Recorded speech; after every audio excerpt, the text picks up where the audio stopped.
Monsieur le Président, Mesdames, Messieurs, chers collègues, chers amis, permettez-moi de remercier la Fundació Casa de Misericòrdia de Barcelone ainsi que le Dr Simon Castelvi pour leur invitation à prendre la parole ici aujourd'hui.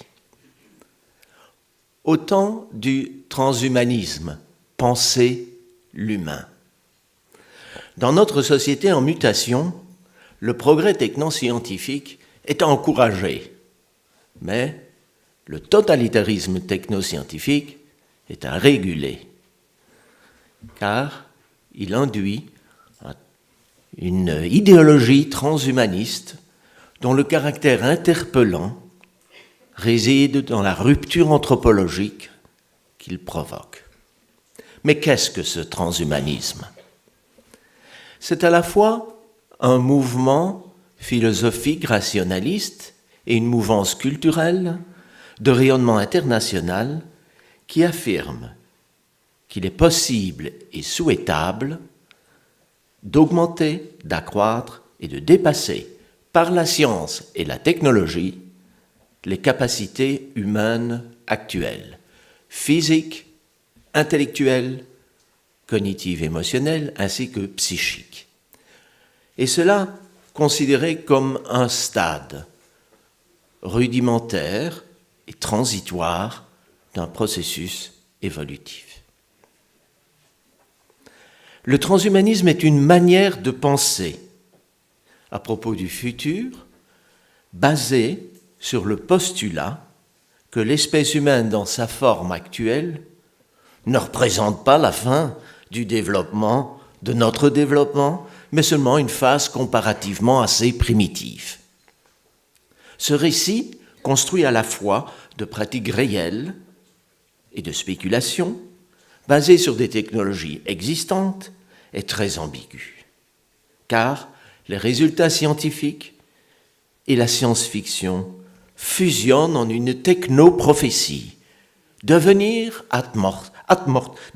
immortel, c'est-à-dire allonger indéfiniment la vie sans en faire disparaître le terme, et faire advenir une nouvelle espèce transhumaniste. Au cœur du fantasme transhumaniste réside le refus de toute idée de transcendance. La grande majorité des transhumanistes se présentent comme agnostiques ou athées, laïques et libres penseurs. Même s'il est vrai que nombre de ces adeptes sont des chercheurs, des inventeurs et des entrepreneurs, le transhumanisme se positionne uniquement au plan de l'influence des idées et non au niveau du développement et de la recherche scientifique. Le projet transhumaniste est dopé par la progression exponentielle de la connaissance dans les 4 domaines suivants: les nanotechnologies, biotechnologie, informatique et sciences cognitives, NVIC. Dans le cadre de la convergence NVIC, le vivant est regardé comme un être, comme un objet à être fabriqué. L'ambition est de rééditer le matériel génétique pour produire des cellules et tissus vivants, mais sur mesure. Les défenseurs du transhumanisme mettent tous leurs espoirs dans des programmes de recherche scientifique concernant ces domaines et portés par les universités en Europe et aux États-Unis, par la recherche spatiale, NASA, et la recherche militaire, DARPA, est financée de milliards de dollars par la GAFA, Google, Amazon, Facebook et Apple, et bien évidemment avec un return économique par la consommation. Transhumanisme et post-humanisme. Est-ce la même idéologie ? Non, mais ils coexistent. Le post-humanisme technoscientifique prophétise l'avènement d'entités artificielles, surhumaines, non humaines, susceptibles de succéder à notre espèce, à l'espèce Homo, et de poursuivre de façon autonome leur propre évolution. L'idée du post-humain s'est développée dans le sillage de la cybernétique, de l'informatique, de la robotique et de l'intelligence artificielle. L'usage du terme post-humain, comme quasi synonyme de celui de transhumain, accentue l'éventualité que l'amélioration continue de l'homme finisse par transformer celui-ci à un point tel qu'il ne serait plus du tout identifiable comme humain. Le transhumanisme engendre une réelle fracture anthropologique, laquelle présente les caractéristiques suivantes. Il dénonce le spécisme humain. Il affirme la notion de personne au sens juridique du terme. Au cœur du transhumanisme se trouve l'autonomie de la personne, autonomie parentale, des choix procréatifs, de modifier son corps, car la personne ne s'identifie plus à une morphologie particulière et contingente. C'est un matérialisme. Le transhumanisme est sans limite. Il se caractérise par une volonté de lutte effective contre le fini, contre la mort. Il voit le progrès comme une transformation de la nature humaine, alors que les humanismes traditionnels voient le progrès en termes de transformation sociale, institutionnelle, d'organisation symbolique, comme l'éducation, la morale, le droit, la culture, la politique, sans modification biophysique des humains. Le transhumanisme a pour référence spéculative et narrative l'évolution. L'humain est en perpétuelle évolution. Le futur de l'humain ne dépendra plus de son passé, alors que la référence spéculative et narrative des humanismes est l'histoire. Penser l'humain comme alternative au transhumanisme. Les propos suivants sont essentiellement le fruit d'échanges d'idées avec le professeur Lambert ainsi que de la lecture de ses écrits. Si le droit de se gouverner par ses propres lois, autrement dit l'autonomie, est au cœur du transhumanisme, le futur transhumain pense dépasser l'humain par une augmentation technique. Mais il ne peut l'effectuer, ce dépassement, que parce qu'il dispose de cette aptitude naturellement humaine qu'est sa créativité, supportée par les capacités intellectuelles de son cerveau. Une question capitale et urgente se pose immédiatement ici. Sommes-nous prêts à continuer et à apprendre à penser, alors qu'il nous est de plus en plus facile de laisser d'autres supports l'effectuer pour nous?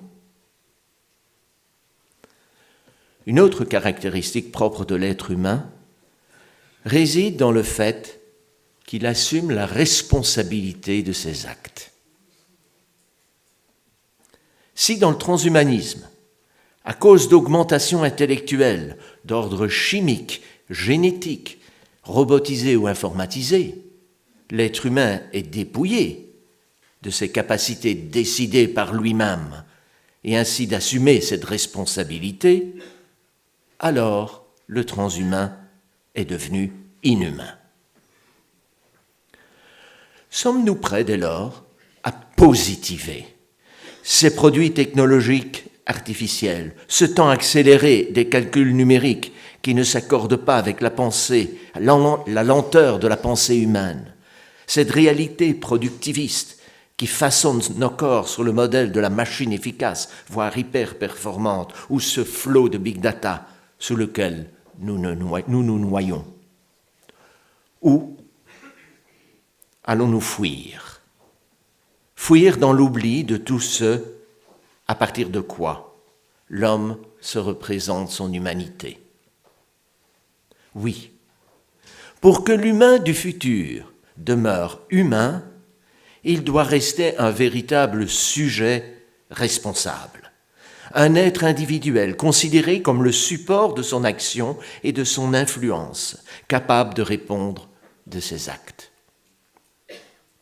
Si, dans le cas contraire, cette responsabilité ne l'habitait plus, s'érigerait alors un oubli de soi, s'enracinant dans une mésestime de lui-même, de son propre corps, jugé trop déficient, qui tendrait à devenir de plus en plus un fardeau. Justement, l'être humain, c'est aussi un corps qui permet d'entrer en relation avec son environnement et avec l'autre, les autres. Sa transformation brutale pourrait induire la disparition des conditions bio, physio et morphologiques de la relation, et particulièrement dans l'expression du visage. Le corps humain est certes une quantité de matière déterminée, organisée d'une façon spécifique, vivante, dans laquelle une sorte de finalité intrinsèque, immatérielle, organise et maintient cette matière selon un projet qui la transcende. L'homme n'a pas un corps, l'homme est son corps, et c'est par ce corps qu'il communique avec l'altérité et qu'il est un être de relation. Force est de constater qu'au cœur du système de domination technologique, absorbé dans le big data, perdu dans le flot des sons, d'informations, d'images et de lumière, que font sans cesse déferler sur eux les technologies numériques, les individus se voient dépossédés de leur temps à être, c'est-à-dire du temps du questionnement, celui-là même qui doit permettre à l'être d'exister. Très vite apparaît alors le désir d'un oubli à travers la réalité virtuelle, augmentée, loin de soi-même et de tous les autres, loin de notre avenir humain qui passe nécessairement par la relation à l'autre, au tout autre. S'il veut être un humanisme, le transhumanisme doit ambitionner une transcendance. L'humain est par nature une réalité qui se transcende. L'homme ne peut être homme qu'en se dépassant. Toutefois, le déplacement n'est pas seulement à concevoir comme une augmentation, mais aussi comme un dépouillement. Le dépassement est aussi et peut-être surtout dans l'expérience de l'homme diminué, ainsi que dans l'attitude face à cette diminution. C'est la réalité de la finitude.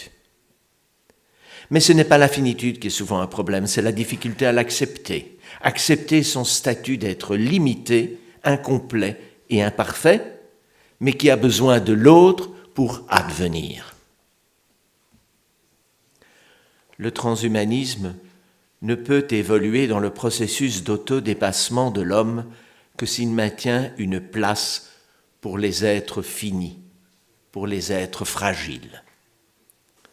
Il ne s'agit certainement pas de faire l'éloge de la fragilité, de la précarité, mais de reconnaître qu'elle est souvent une grande école de vérité et de découverte de la bonté et de la beauté quand nous rejoignons l'intériorité de la personne.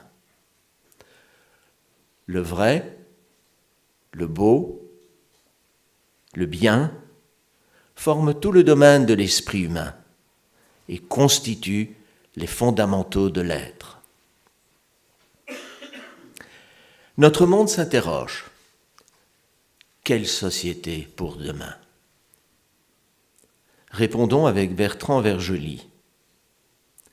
Pour qu'il y ait société, ne faut-il pas qu'il y ait un être social?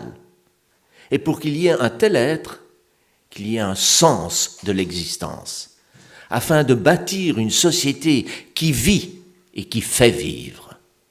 Voilà le message que nous adressons à nos enfants et pour nos enfants ici dans cette fondation aujourd'hui. Merci.